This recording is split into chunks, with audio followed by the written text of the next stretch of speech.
Teachers have read it. What was the trashiest thing you've seen a parent do? Story 1.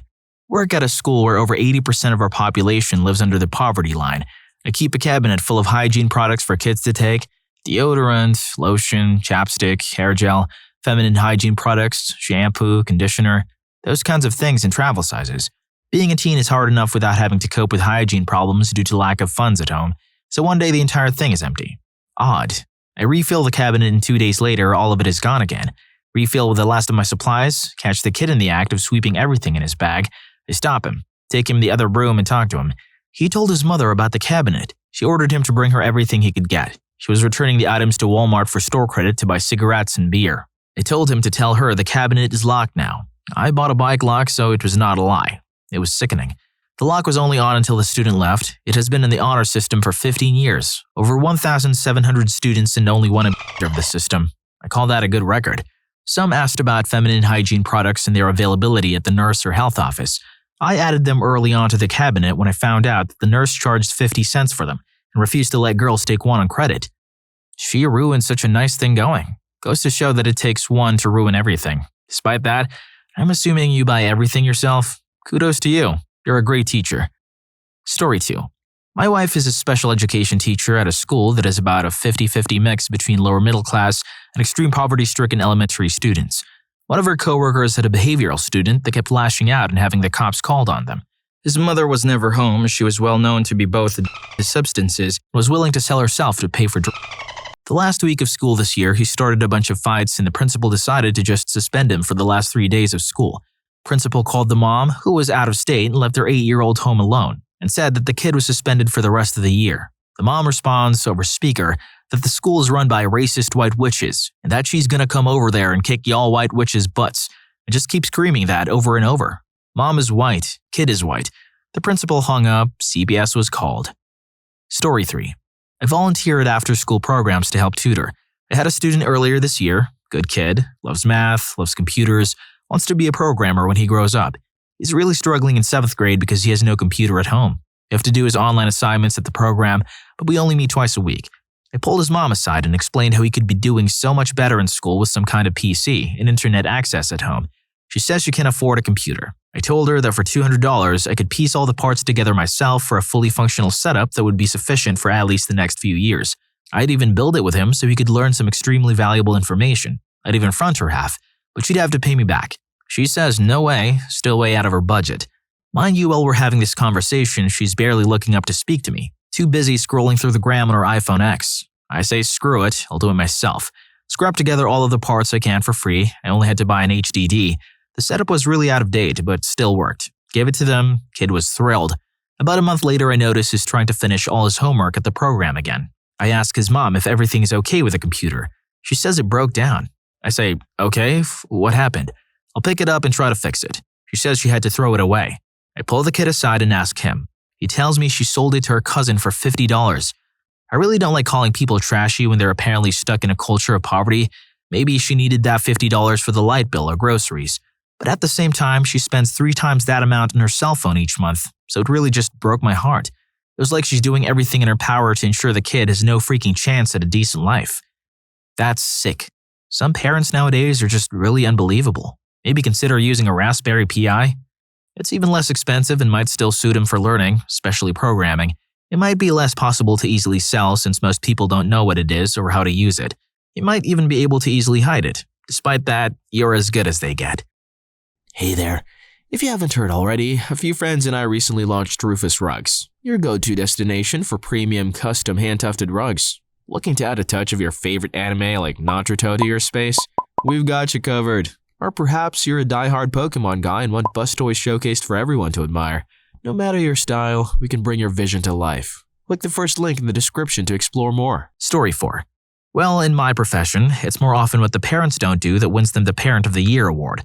But I do have a couple Hall of Famers. I'm a physical education teacher, so I deal with kids with all kinds of physical, emotional, and academic disabilities. I took care of a little girl once who had a number of complications due to spina bifida. Her mother couldn't be bothered to take care of her. The little girl wore diapers and was caved. She required 3 to 5 diaper changes a day. Mom would only send 5 diapers a week. The thing is, she was getting full services from her community, so she was being provided with plenty of supplies. We suspect Mom was probably selling the extras. I ended up just buying her diapers. Mom would not change her catheter regularly. We would change her out at school, but other than that, she'd go another 24 hours before a change-out. Longer if it was a weekend. The smell from the infection she'd get after a weekend was horrendous. She'd had lice constantly and bedbug sores. Mom told us to f off when we'd call and tell her to take her to a doctor. Found out later in the year that she also had scabies.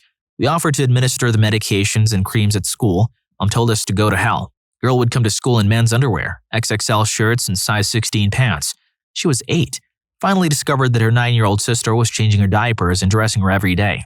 Sister couldn't find any other cleanish clothes to put on her. Mom's response? I'm busy. I have to get to work in the mornings. Final straw was when the nurse discovered what appeared to be STD warts while changing her diaper one day. Nurse made, for the 10th time, another CPS report, but the principal insisted that we call home and report our findings. Grandma found out, tipped off Mom, and Mom appeared at the school 15 minutes later, snatched up the kids, and disappeared. Investigators showed up 15 minutes later, but Mom was already long gone. Never saw the kids again. Oh my God. I'm speechless. What a monster. Story 5. I work in a school in one of the most socially deprived areas of the UK. At Parents' Evening, we give every parent a printout of their child's grades in each subject, alongside their target grades. Last year, we had the parent of an 11-year-old respond to this printout by shouting, "What the heck am I going to do with this? I can't freaking read, can I?" This was in front of other children, parents, and their child's teachers. After only 1 year in this school, there's actually a pretty long list of things I've seen parents do, or have heard other staff members claim to have seen parents do. The school is in the Midlands. I don't want to be any more specific, just in case anyone figures out which school it is. People seem to be torn on seeing this as just trashy, or more as sad as if I might be picking on her a bit. Just to be clear, I'm not making fun of her. A quick laugh behind closed doors at things like this seem to give a bit of levity for teachers in schools like mine. It can be tough, but I think the majority of people who work in these areas do it because they want to help conquer some of the social inequalities or issues that people are facing. Whether that's for pure humanistic beliefs, their own ego, or just because it feels like you're accomplishing something, maybe a bit of each. Regardless, I feel sympathy for the woman in question and her daughter. One of the aims of my job is to help prevent people reaching adulthood without the necessary skills to thrive. Her behavior doesn't change that. It doesn't make me assume I'm a higher class of person than she is. Just dealt a different hand, I guess. Story 6. I'm not a teacher, but my mother is. It was her birthday and I live 3 hours away from her. I drove to my parents' house and announced to surprise her for her birthday. She was obviously working as it was school hours, so I drove to the school she works at just as they were finishing. I was heading to the staff room, which is behind the reception area. I was about to announce myself to the receptionist and asked to wait for Mom in the staff room when this angry as hell dad storms in. He was shouting at the poor receptionist because his daughter got in trouble for being a craphead in class. The principal comes out and tries to defuse the situation. A minute later, my mother comes in on her way to the staff room. It's hectic in there. Then all of a sudden, the angry dad headbutts the principal right in the face. My mother screams and an angry dad turns and takes one step towards her. Before he got any further, I, without thinking, punched that dude in the face and his nose disappeared. Police came shortly after and I wasn't charged. It was classified as restraining with reasonable force due to his headbutting. On this occasion, I guess violence was kind of the answer. I'm not a violent person, but there was something primal which surfaced when I saw a family member in imminent danger. Serves that dude right. If I was in that situation and he took one step towards my mom, his face would have disappeared. I love my mom. So if you don't want that clown to headbutt your mom, hit that like button and subscribe to the channel. Back to the video. Story 7. I have 2. There is a parent who would walk through a closed campus every single day. His teachers were supposed to stop her because it's a closed campus. Every single day she would pretend she didn't know the rules. We always knew it was the same parent because she let her younger children who weren't in school yet ride around in their scooters ahead of her. One day she was walking through with a stroller. She was not paying attention and her freaking baby started falling out of the front of the stroller. I saw 4 teachers jump up to help the kid, and the mom didn't even acknowledge. The other one happened directly to me during parent-teacher conferences. I was meeting with a mom and her live-in boyfriend about her son's age. At the end of the conference, I asked if they had any questions I could answer for them, and he started asking me personal questions and flirting with me. I deflected and told him I had more conferences. But other teachers have told me that parents have hit on them before, so it's probably pretty common. If the boyfriend who is as old as her son hits on you, I wouldn't even wonder why. Story 8. Not a teacher anymore, but an RN. Kid wakes up from a dental surgery, a 4-year-old who needed a root canal, severe extractions and fillings, horrible dentition. Mom and dad nowhere to be found post-op, eventually wander into recovery from the parking lot, reeking of cigarettes and proceed to give the 4-year-old a baby bottle of Mountain Dew.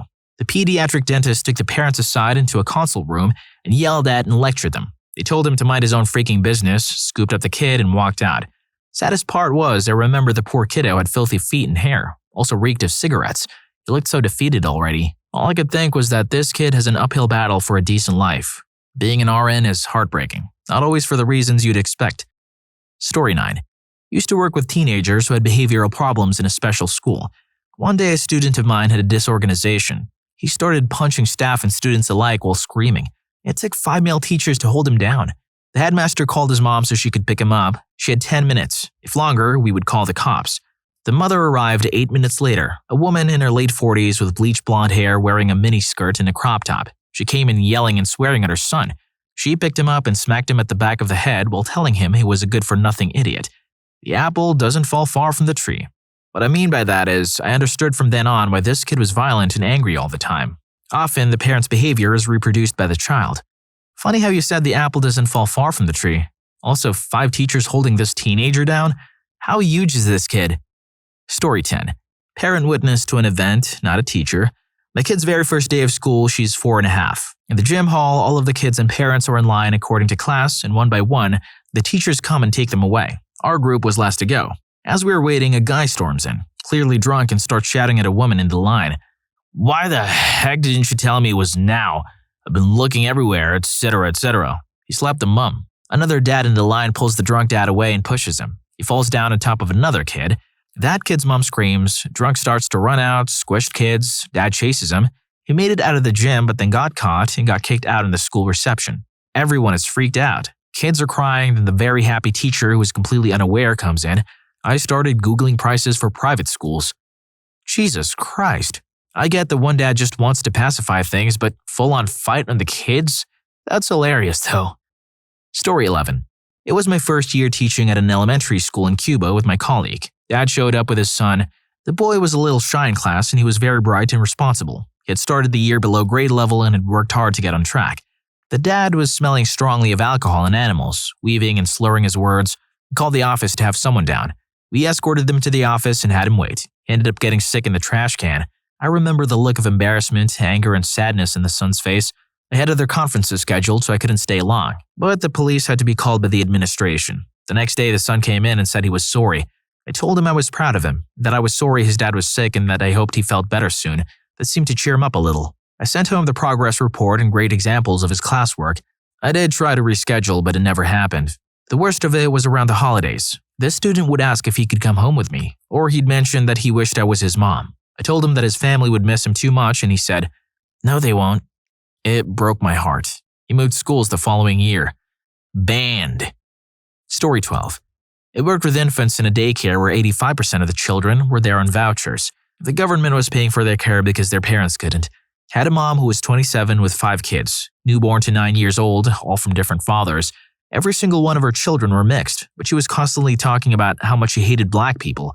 I was one of 5 other white women in a staff of 20, and she was not afraid to tell me she didn't trust the other black woman with her newborn, who I practically raised from 4 weeks to nearly a year. She would only give the baby girl to me at drop-off and would often complain if she saw anyone else holding her. She would bring her kids in at opening, 6 a.m., and wouldn't come back until half an hour to an hour after closing, 6 p.m. Once so late we had to call the police because we thought she'd abandoned them. She talked about how she wasn't making enough money and could hardly pay her rent, but always had fresh nails and went to the hair salon monthly, and would come in with mats, tangles, and week-old braids. Some of the other black women who knew how to take care of that kind of hair would do so during the day. The mom was always pissed about it and accused them of trying to tell her how to raise her daughter. My last day at the job, I told my director about her racist comments and behavior towards the other women, so she pulled the mom into her office to talk about it when she picked up her kids that day. Late, as per usual. A week after that, I had a coworker text me and tell me she pulled all 5 of her kids from the daycare. I never saw the little one again and think about her often. She's gonna be 2 soon. I hope she's doing okay. Story 13. Not a teacher, but a parent. There's this one child that my daughter had been going to school with since kindergarten. She is, for the lack of a nicer term, a bit of a I hear stories from my daughter and her friends, and whenever I come to their school to eat lunch with my kid or help out, this other girl is always like, "Why are you even here? Don't you have something better to do?" Anyway, one day I rolled up to drop off in the AM. It's December in Wisconsin. This girl is running around in a tank top. I'm like, "Dude, where's your coat?" Apparently, mom lost it, dropped her off at school not only without it, but in a freaking tank top. I ran into her and her mom at TJ Maxx once and everything made sense. She looked out of her mind. Bonus story that has nothing to do with school. My daughter, husband, and I were at the park. These two women come with a gaggle of kids and a baby in a stroller. The children, 4 of them, I'd guess their ages to be 3 to 6 based on them compared to my daughter at the time, go play. One of the women takes out a 2-liter of Mountain Dew in a baby bottle, pours empty into the bottle and gives it to a baby. I didn't get a good look, old enough to hold a bottle, his or herself, small enough that they couldn't sit up.